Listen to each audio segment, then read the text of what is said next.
आणि आता बातमी आहे मुख्यमंत्री एकनाथ शिंदे यांच्या संदर्भात। मुंबईतील दहिसरमध्ये मुख्यमंत्र्यांकडून स्वच्छता मोहीम राबवण्यात आली। मुंबई पालिका आयुक्त ही स्वच्छता मोहिमेत सहभागी झाल्याचं पाहावयास मिळालेलं आहे। तर मुंबईत ठिकठिकाणी स्वच्छता मोहीम राबवली जाते आणि स्वतः मुख्यमंत्री एकनाथ शिंदे या मोहिमेत सहभागी असल्याचं पाहावयास मिळालेलं आहे।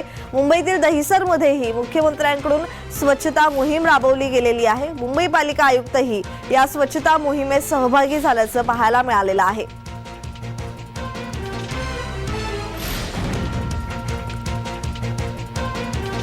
तर मुख्यमंत्री एकनाथ शिंदे यांनी डीप क्लीन ड्राईव्हची घोषणा केली। मुंबईचं काही दिवसांपासून प्रदूषण वाढलं होतं आणि हे प्रदूषण घटण्यासाठी हे प्रयत्न करण्यात येत आहेत। मुख्यमंत्री एकनाथ शिंदे यांच्या संकल्पनेनुसार आता ही स्वच्छता मोहीम मुंबई ठिकठिकाणी राबवली जाते। ठाण्यातही स्वच्छता मोहीम राबवली गेली। ठाण्यात काल कोपिनेश्वर मंदिर परिसरात मुख्यमंत्र्यांकडून साफसफाई करण्यात आली आणि त्यानंतर ठाण्यात स्वच्छता मोहिमेचा शुभारंभ झाला। मुंबईतही ठिकठिकाणी स्वच्छता मोहीम राबवली जाते। करण्याचं एक अभियान सुरू केलं।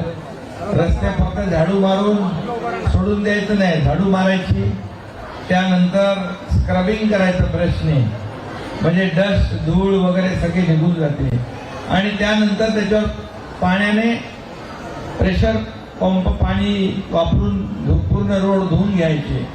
हे पाणी पण आपण पिण्याचं पाणी यूज करत नाही, हे रिसायकल केलेलं पाणी आहे।